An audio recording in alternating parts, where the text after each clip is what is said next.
बहराइच का वो दंगा जिसमें किसी व्यक्ति यानी राम गोपाल मिश्रा की जान ली गई, जिसकी हत्या की गई। बहराइच की महाराजगंज का वो दंगा जिसमें विशेष समुदाय के घरों को टारगेट किया गया, जिस पर आरोप लगे कि मुसलमानों के घर को चुन चुन कर जलाया गया। बहराइच का वो दंगा जिस पुलिस पर यह आरोप लगे कि उनके साथ दंगाई डंडा हथियार लेकर चलते रहे और पुलिस केवल मुंह ताकती रही। नादरीन, बहराइच दंगे को अब लोग हल्के हल्के भूलते चले जा रहे हैं। भूलने की सबसे बड़ी वजह यह है कि न्यूज़ के अंदर अब बहराइच दंगा जो हुआ था उसको कवरेज नहीं मिल पा रही है।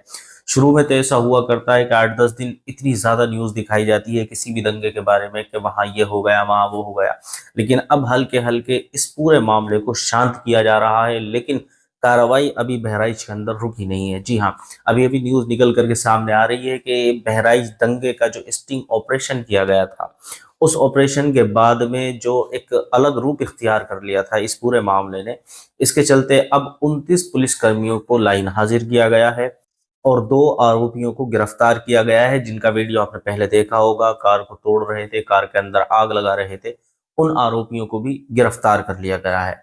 क्या है पूरा मामला, आइए देखते हैं इस वीडियो के अंदर। समुदाय के घरों को टारगेट किया गया, जिस पर आरोप लगे कि मुसलमानों के घर को चुन चुन कर जलाया गया।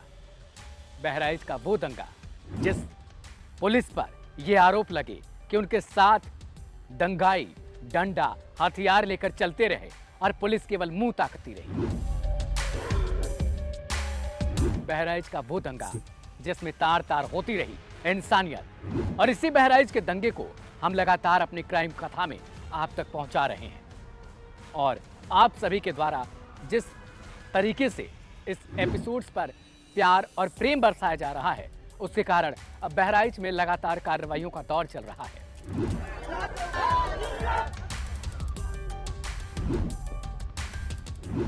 बहराइच के 2 थाने, जिनमें हरदी थाना और दूसरा रामगांव, इन दोनों थानों पर कार्रवाई हुई है, लेकिन कार्रवाई बहुत छोटी है। दंगा के एवज में 29 सिपाहियों को लाइन हाजिर किया गया है। हम इस पर आगे बातचीत करेंगे, लेकिन उससे पहले एक और खबर है। 2 दंगाई उपद्रवी, आप जो समझे, जिनकी वीडियो फुटेज हमने कुछ दिन पहले ही क्राइम कथा की स्टोरी में आपको सुनाई थी, दिखाई थी। वो स्टोरी आप जाके 2 से 3 दिन पहले वाली सर्च करके देख भी सकते हैं, लाइव हिंदुस्तान के क्राइम कथा वाले एपिसोड। सबसे पहले हमने आपको वो वीडियो दिखाया था जिसमें एक कार है जिसे क्षतिग्रस्त किया जाता है। कार ठीक ठाक थी, अच्छी थी, वीडियो भी देख पा रहे होंगे आप मेरे बगल में, ठीक है। उस कार को इन लोगों ने तोड़ा, उसमें आग लगाई, उसके बाद ऊपर किसी धर्म विश्वास का झंडा जो लगा है उसको डंडों से पीटा। फिर इसके बाद ये आगे निकलते हैं। जब इनकी मन की आग थोड़ी शांत होती रही तो किसी अगले निशाने पर ये पहुंचते हैं। उनमें से 2 व्यक्तियों को, जिनमें एक का नाम सुशील और एक का नाम मन्नू है, इन दोनों को फिलहाल गिरफ्तार किया गया है। ये वही दंगाई हैं, इसी सीसीटीवी फुटेज में से इनकी पहचान की गई थी। लेकिन सवाल तो ये है, इसमें केवल 2 नहीं है, इसमें बहुत ज्यादा दिखाई दे रहे हैं। जब पुलिस के साथ चल भी रहे थे, आखिर वो कहां हैं? उनकी गिरफ्तारी क्यों नहीं होती? गिरफ्तारियों के लिए यूपी पुलिस क्या केवल जल्दबाजी तभी करती है जब ऊपर से लखनऊ से मुख्यमंत्री योगी आदित्यनाथ का आदेश आता है? और यह आदेश भी कब आता है, यह अपने आप में बड़ा सवाल है। अब दूसरी चीज यह कि बीजेपी के विधायक ने जो आरोप लगाया था उसमें जांच कहां तक पहुंची, उस पर भी चर्चा करेंगे आगे। लेकिन सबसे पहले आते हैं जो 29 सिपाहियों को लाइन हाजिर किया गया। दरअसल हरदी थाने से एक लेटर वायरल हुआ था। उस पत्र में थानाध्यक्ष ने एसपी वृंदा शुक्ला को लिखा था, पुलिस अधीक्षक को लिखा था, और उसमें यह मांग की गई थी कि दशहरा और जो आने वाले समय में दुर्गा विसर्जन है उसके लिए हर साल की भांति इस बार भी आयोजन हो रहा है। और थानाध्यक्ष ने चिंता जताई थी कि उन्हें अतिरिक्त पुलिस बल की जरूरत है, क्योंकि उनके पास पुलिस बल की संख्या कम थी, लेकिन उनको मौके पर पुलिस बल उपलब्ध नहीं कराया जाता। ऐसे में सवाल होता है कि आखिर ये गलती किसकी थी? क्या सबसे पहले जिम्मेदारी बनती है हरदी थानाध्यक्ष की या फिर एसपी की? तमाम मीडिया चैनलों के सुर्खियों में, वेबसाइट्स पे हर तरफ ये खबर चल रही थी कि वृंदा शुक्ला ने बहुत बड़ा एक्शन लिया है। और एक्शन में उन्होंने क्या लिया? 29 सिपाहियों को लाइन हाजिर कर दिया। जो बड़े पदों पर बैठे लोग हैं, जिनकी सबसे पहले प्राथमिकता बनती है कि वो एक्शन ले, वो कार्रवाई करें, वो कानून व्यवस्था की समीक्षा करें। उन पर क्या एक्शन हुआ?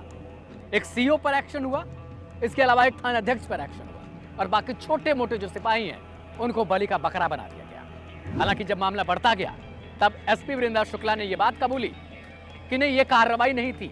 जब 2 साल आमतौर पर हो जाता है तो सिपाहियों का स्थानांतरण होता है। एक थाने पर वो केवल 2 साल तक ही तैनात रह सकते हैं, ये उनकी दलील थी। लेकिन अब इससे पहले हम आपको जो अतिरिक्त पुलिस अधीक्षक थे वो क्या कह रहे हैं इस कार्रवाई पर, उनको सुनवाते हैं। एडिशनल साहब, रामगांव थाने और हरदी थाना क्षेत्र के 29 पुलिसकर्मियों को आज लाइट हाजिर किया गया है। क्या कारण रहा लाइट हाजिर करने का और क्या डिटेल्स हैं? उक्त दोनों थाने हरदी और रामगांव के कुल 29 ऐसे पुलिसकर्मियों को पुलिस लाइन में आज पोस्ट किया गया है, जिनकी उक्त दोनों थानों पर 2 वर्ष से ज़्यादा पोस्टिंग थी या उनके विरुद्ध कुछ शिकायतें प्राप्त हुई थी। तो उनको लाइन हाजिर करते हुए उनकी जगह पर कुल 29 नए पुलिसकर्मियों को पुलिस लाइन से उक्त दोनों थानों पर तैनात किया गया है। चलिए, अब आपने इनको सुना, इन्होंने बताया कि उनको लाइन हाजिर किया गया, लेकिन वृंदा शुक्ला कह रही हैं, जो एसपी हैं, जो पुलिस अधीक्षक हैं, वो कह रही हैं कि ये केवल 2 साल के बाद स्थानांतरण का काम हुआ है। अब दोनों में से कौन उचित और कौन गलत है, ये आप फैसला करें। अब आते हैं जो 2 दंगाइयों की गिरफ्तारी हुई, जो 2 उपद्रवियों की गिरफ्तारी हुई उस पर। ये पूरा वीडियो फुटेज हमने 2 से 4 दिन पहले वाले क्राइम कथा के एपिसोड में आपको दिखाया था। उस एपिसोड में हमने बताया था कि किस तरीके से ये उस कार को निशाना बना रहे हैं जिस पर धर्म विशेष का झंडा ठीक उसके ऊपर टंगा हुआ है। सवाल ये था कि अगर इसी तरीके से ये एक दूसरे की जान के दुश्मन बने रहेंगे तो आखिर ये जो एक तरीके से जिस पर आरोप लग रहा है कि सुनियोजित दंगा है, वो शांत कब होगा? उत्तर प्रदेश में मुख्यमंत्री योगी आदित्यनाथ जो दावे करते हैं कि सब चंगा है, वो आखिर चंगा कब बनेगा? यह घटना खुद सीएम योगी आदित्यनाथ के लिए बहुत बड़ी घटना है। उनके उन बयानों पर क्षति पहुंचाती है जो बयान वो लगातार देते हुए नजर आते हैं कि यूपी में अगर आपको अपराध करना है तो आपको प्रदेश से बाहर जाना पड़ेगा, बुलडोजर चलेगा। जो कुछ भी वो कहते हैं, आखिर इस घटना के बाद क्या बुलडोजर चलेगा या नहीं? जो गिरफ्तार हुए हैं उनकी किस तरीके से जांच होगी? जो जांच दूसरे तरीके के अपराधों में या दूसरे लोगों का साथ होता रहा है, क्या उसी तरीके से यह जांच की जाएगी? राम गोपाल मिश्रा की हत्या की जांच आखिर कहां तक पहुंचती है? क्या यह भी दूसरे केसों की तरह लटका दिया जाएगा? क्या यह बहराइच का दंगा अब धीरे धीरे जिस तरीके से तमाम चैनलों पर शांत होता हुआ नजर आ रहा है, बस इसका खेल यहीं तक था, या ये महज उपचुनाव तक ही चलेगा और उपचुनाव के बाद शांति अपने आप कायम हो जाएगी? ना कोई पूछने वाला बचेगा, ना कोई इसको जांचने वाला बचेगा। आमतौर पर जब भी कोई घटनाएं होती हैं तो उससे 2 से 4 दिन जब तक मीडिया में खबरें छाई रहती हैं, मीडिया वाले भी जब तक इसका रस खींचते रहते हैं, जब तक उनकी बिक्री होती है, तब तक ये चैनलों पर चलती हैं खबरें, वरना इसे फेंक दिया जाता है। कुछ इसी तरीके से अगर बहराइच हिंसा को देखा जाए तो ये हुआ, आपको 10 दिन तक खबरें खूब दिखाई गई, इसके बाद माहौल शांत है। लेकिन जो 2 लोग गिरफ्तार हुए उसके बाद अब अगला नंबर किसका है? खबर यह भी है कि रामगोपाल मिश्रा के हत्यारोपी 2 और लोगों को गिरफ्तार किया गया है। अब देखना दिलचस्प अपने आप में यह हो जाता है कि आखिर इन पर कार्रवाई क्या होती है। लेकिन बड़ा सवाल यह है कि हरदी थाने में जिस पत्र को सुपरिटेंडेंट के पास लिखा गया था, पुलिस अधीक्षक के पास लिखा गया था, उस पर कार्रवाई क्यों नहीं हुई थी? हरदी थाने में जो त्योहार रजिस्टर था उस पर आखिर अब तक कोई अपडेट क्यों नहीं हुआ था? 12 से 13 साल तक ये रजिस्टर, त्योहारी रजिस्टर, उसको टच तक नहीं किया जाता, ना ही उस पर कुछ लिखा जाता है। त्योहारी रजिस्टर आमतौर पर वो रजिस्टर होता है जिसमें हर त्योहार, पर्व, चाहे वो किसी भी धर्म समुदाय का रहा हो, उसके बाद उसमें ये अटैच किया जाता है कि आखिर ये किस तरीके से बीता है, इसमें क्या गलतियां हुई हैं, क्या कुछ ऐसी चीज़ें हैं जिनमें सुधार लाया जा सकता है। उन्हें अपडेट तक नहीं किया गया। अब उस पर कोई खबर नहीं है कि उस पर एक्शन लिया गया या फिर नहीं। ना लखनऊ देख रहा है, ना ही बहराइच जिला देख रहा है। सवाल यह है कि ऐसे मामलों पर चुप्पी क्यों साधी जाती है? क्या अब बड़ी मछलियां जो अब तक केवल कार्रवाई खुद कर करके अपने आप को बचाती रही हैं, उन पर भी कुछ होगा?